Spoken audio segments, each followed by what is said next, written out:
بیٹا انسانی فطرت کا بنیادی تقاضا ہے کہ اسے اپنی ذات اور کائنات کے بارے میں اچھی طرح اور بری بات کا علم ہو۔ اس کے بغیر نہ تو انسان دنیا میں ترقی کر سکتا ہے اور نہ ہی اپنے خالق و مالک کا قرب حاصل کر سکتا ہے۔ تو بیٹا انسان کی اسی بنیادی ضرورت کے پیش نظر حضور اکرم صلی اللہ علیہ وآلہ وسلم نے اس حدیث میں علم کا حاصل کرنا ہر مسلمان مرد و عورت پر لازمی قرار دیا ہے۔ انسان اس وقت تک اپنے مقام اور اللہ کی طرف سے عائد کردہ فرائض کو جان نہیں سکتا جب تک وہ علم کی جستجو کی راہ پر گامزن نہ ہو۔ دوسری بات یہ ہے کہ قیامت کے دن اللہ تعالیٰ کی عدالت میں اپنے فرائض اور ذمہ داریوں کے متعلق جواب دہی کرنی ہے۔ اس لیے ہر نیکی اور گناہ کا، اچھائی اور برائی کا علم حاصل کرنا بھی ضروری ہے، تبھی ہم دنیا میں کامیاب ہو سکتے ہیں اور آخرت میں اللہ تعالیٰ کی عدالت میں بھی سرخرو ہو سکتے ہیں۔ اوکے بیٹا؟ جی بیٹا، آئیے اب حدیث نمبر 3 دیکھتے ہیں، اس کا ترجمہ دیکھتے ہیں۔ تم میں سے بہتر وہ ہے جس نے قرآن سیکھا اور اسے دوسروں کو سکھایا۔ آئیے بیٹا اس کی تشریح سمجھتے ہیں۔ بیٹا قرآن حکیم بیٹا کلام الہی ہے، یعنی اللہ کا کلام ہے، جس کا موضوع کیا ہے؟ انسان۔ ٹھیک ہے، قرآن مجید کا موضوع کیا ہے؟ انسان ہے۔ یہ کتاب بیٹا محض نماز روزے کی تعلیمات پر مشتمل نہیں ہے، بلکہ انسانی زندگی کے تمام پہلوؤں، خواہ وہ دنیاوی ہو یا اخروی، معاشی ہو یا معاشرتی، سیاسی ہو یا سائنسی، سب کے بارے میں تا ابد رہنمائی رکھتی ہے بیٹا قرآن مجید۔ ہم آخرت میں بھی بیٹا اس وقت تک کامیاب نہیں ہو سکتے جب تک ہم اپنی دنیاوی زندگی کو قرآنی تعلیمات کے سانچے میں نہیں ڈھال لیتے۔ اس لیے ضروری ہے کہ ہم قرآن مجید پڑھیں، اسے سمجھیں اور عملی زندگی میں اس کی پیروی کریں، اور اس کے علاوہ دوسروں کو اس کا پیغام پہنچائیں اور اس پر عمل کرنے کی خود بھی کوشش کریں اور لوگوں کو بھی اس کی ترغیب دیں۔ اوکے بیٹا؟ قرآن مجید کی تلاوت بیٹا افضل ترین عبادت ہے۔ قرآن مجید پڑھنے سے گھر میں اور رزق میں بیٹا برکت ہوتی ہے۔ ایک حدیث نبوی صلی اللہ علیہ وآلہ وسلم کے مطابق قرآن مجید پڑھنے اور پڑھانے والا سب سے بہتر اور افضل ہوتا ہے۔ قرآن مجید کے ایک ایک حرف کی تلاوت پر بیٹا 10 نیکیاں ملتی ہیں۔ اوکے؟ قرآن مجید رسول اللہ حضرت علی رضی اللہ تعالی عنہ بیان کرتے ہیں کہ رسول اللہ صلی اللہ علیہ وآلہ وسلم نے فرمایا کہ جس شخص نے قرآن مجید پڑھا اور اس کو حفظ کیا، اللہ تعالیٰ اس کو جنت میں داخل کر دے گا اور اس کو گھر کے 10 ایسے افراد کی شفاعت کرنے والا بنا دے گا جن میں سے ہر ایک کے لیے جہنم لازم ہو چکی ہوگی۔ اوکے بیٹا؟ اس حدیث سے کیا معلوم ہوتا ہے ہمیں؟ اس حدیث سے ہمیں یہ معلوم ہوا کہ حافظ قرآن کی شفاعت و سفارش کو اللہ تعالیٰ قبول فرمائیں گے اور اس کے گھرانے کے 10 ایسے افراد کو جن میں سے ہر ایک کے لیے جہنم لازم ہو چکی ہوگی جنت میں داخل فرما دیں گے۔ اور یہ بھی روایت میں آتا ہے کہ قرآن کے دن، قیامت کے دن بیٹا حافظ قرآن کے والدین کو اللہ تعالیٰ سونے کا تاج پہنائے گا جس کی روشنی سورج سے زیادہ ہوگی۔ اوکے بیٹا؟ تو ہمیں چاہیے کہ ہم قرآن مجید کی تلاوت کریں، اسے سمجھیں۔ اوکے بیٹا؟ یہ امید ہے اسٹوڈنٹس آپ کو ان حدیث کے ترجمے اور تشریح آپ کو سمجھ میں آ رہے ہوں گے۔ آئیے اب حدیث نمبر 4 دیکھتے ہیں ہم، اس کا ترجمہ دیکھیں بیٹا۔ جس نے مجھ پر ایک مرتبہ درود بھیجا، اللہ نے اس کے لیے عافیت کا ایک دروازہ کھول دیا۔ اوکے بیٹا؟ آئیے اس کا ترجمہ سمجھتے ہیں اب ذرا۔ اس حدیث میں بیٹا درود شریف کی عظمت و اہمیت بیان کی گئی ہے۔ درود شریف رسول اللہ صلی اللہ علیہ وآلہ وسلم سے عقیدت و محبت کا بہترین ذریعہ اور آپ کا قرب حاصل کرنے اور آپ کے قریب ہونے کا بہترین ذریعہ ہے یعنی وسیلہ ہے۔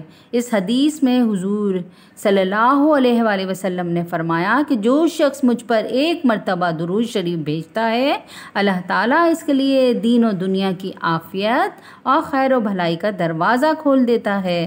اور درود شریف پڑھنا اللہ تعالیٰ کا تاکیدی فرمان ہے بیٹا۔ قرآن مجید میں ارشاد باری تعالیٰ ہے بلا شبہ اللہ اور اس کے فرشتے نبی صلی اللہ علیہ وآلہ وسلم پر درود بھیجتے ہیں۔ اے مسلمانوں تم بھی نبی صلی اللہ علیہ وآلہ وسلم پر خوب درود اور سلام بھیجو۔ اوکے بیٹا، اب ہم دیکھتے ہیں حدیث نمبر 5۔ اس کا ترجمہ دیکھیں بیٹا۔ تم میں سے کوئی شخص مومن نہیں ہو سکتا جب تک کہ اس کی خواہش اس تعلیم کے مطابق نہ ہو جائے جو میں لایا ہوں۔ اوکے بیٹا، یہ ہے حدیث نمبر 5 کا ترجمہ۔ آئیے اب اس کی ہم تشریح کو سمجھتے ہیں۔ اس میں کیا ہے؟ اس میں رسول اللہ صلی اللہ علیہ وآلہ وسلم کی اطاعت، ٹھیک ہے۔ رسول اللہ صلی اللہ علیہ وآلہ وسلم اللہ تعالیٰ اور اس کے بندوں کے درمیان ایک واسطہ ہیں یعنی ایک ذریعہ ہیں بیٹا، جس کے ذریعے اللہ تعالیٰ اپنے بندوں تک اپنے احکام پہنچاتا ہے۔ اس لیے دین و دنیا میں انسان کی کامیابی کے لیے بیٹا ضروری ہے کہ رسول اللہ صلی اللہ علیہ وآلہ وسلم کی اطاعت کی جائے، کیونکہ رسول اکرم صلی اللہ علیہ وآلہ وسلم کا ہر قول و فعل اور ہر عمل اللہ کی وحی سے ہوتا ہے۔ جس طرح عقیدہ توحید کے ذریعے اللہ تعالیٰ پر ایمان لانا ضروری ہے بیٹا، اسی طرح رسول اللہ صلی اللہ علیہ وآلہ وسلم کی نبوت و رسالت پر ایمان لا کر آپ صلی اللہ علیہ وآلہ وسلم کے احکام کی اطاعت کرنا بھی فرض ہے۔ اور حقیقت بھی یہی ہے کہ اللہ تعالیٰ کی اطاعت نہیں کی جا سکتی جب تک رسول اللہ صلی اللہ علیہ وآلہ وسلم کی اطاعت نہ کی جائے۔ چنانچہ بیٹا قرآن مجید میں ارشاد باری تعالیٰ ہے کہ ترجمہ سمجھیں اس کا، جس نے رسول اللہ صلی اللہ علیہ وآلہ وسلم کی اطاعت کی پس اس نے اللہ کی اطاعت کی۔ ایک اور آیات مبارکہ میں ارشاد باری تعالیٰ ہے، ترجمہ، اور رسول صلی اللہ علیہ وآلہ وسلم جو کچھ تمہیں دیں اس سے لے لو اور جس سے منع فرمائیں اس سے رک جاؤ۔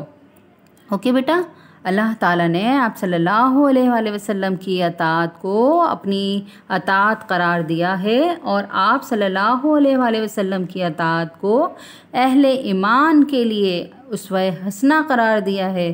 حضرت محمد صلی اللہ علیہ وآلہ وسلم بیٹا اللہ کے آخری نبی اور رسول ہیں، لہٰذا قیامت تک اللہ کی اطاعت کا صرف ایک ہی ذریعہ اور طریقہ ہے کہ اس کے رسول حضرت محمد صلی اللہ علیہ وآلہ وسلم کی شریعت اور آپ کی تعلیمات کی اطاعت و فرما برداری کی جائے۔ اوکے بیٹا، یہ تھیں آپ کی 5 احادیث، حدیث نمبر 1، 2، 3، 4 اور 5، اور اس کے ترجمے اور اس کی تشریح۔ یہ بیٹا آپ کی درسی کتاب صفحہ نمبر 84، 85، 86 اور صفحہ نمبر 87 یعنی 87 پر کمپلیٹ ہوئی ہیں۔ لہٰذا اب آپ یہ سمجھ لیجئے کہ آپ کو کام کس طریقے سے کرنا ہے اپنی کاپی میں۔ بیٹا آپ اپنی رجسٹر پہ کور چڑھائیں گے، نام لکھیں گے، پیجنگ کریں گے اور فہرست بنائیں گے یعنی انڈیکس بنائیں گے 3-4 پیجز پہ۔ اوکے بیٹا، اس کے بعد آپ کیا ٹائٹل صفحہ بنائیں گے۔ ٹائٹل صفحہ کے لیے آپ کو کیا کیا بنانا ہے؟ آپ کو ماہ اگست کا ٹائٹل پیج بنانا ہے، اور اس کے بعد ہم نے کیا کیا ہے، احادیث کی ہیں، لہٰذا حدیث نبوی کا ٹائٹل پیج بنا لیجئے گا۔ اور اس کے بعد بیٹا آپ نے کیا کرنا ہے، پہلی کام کس طریقے سے آپ اسٹارٹ کریں گے، پیج نمبر 84 سے آپ حدیث نمبر 1 اتاریں گے، اس کا ترجمہ اتاریں گے اور اس کی تشریح کریں گے۔ اسی طریقے سے آپ حدیث نمبر 2، حدیث نمبر 3، حدیث نمبر 4 اور حدیث نمبر 5 کے ترجمے آپ ساتھ ساتھ کرتے چلے جائیں گے اور ساتھ ساتھ آپ تشریح بھی کریں گے۔ اوکے بیٹا، آپ کو یہ سارا ریٹرن ورک میں PDF کے ذریعے بھی آپ کو بھیجوں گی اور آپ لیسن میں بھی سمجھنے کی کوشش کیجئے گا. اوکے بیٹا, امید ہے کہ آپ کو یہ تمام احادیث بہت اچھے طریقے سے سمجھ میں آ گئی ہوں گی اور آپ کاپی میں بہت صاف ستھرا نیٹ اینڈ کلین کام کریں گے. اوکے بیٹا, کام کرنے کے بعد آپ جب اسکول میں آپ کو بتایا جائے گا تو اسی کے مطابق اسکول کی ہدایت کے مطابق آپ کاپی چیک کروانے آئیں گے. اوکے بیٹا, پھر ملاقات ہوگی نئے لیسن کے ساتھ. جب تک کے لیے اللہ حافظ.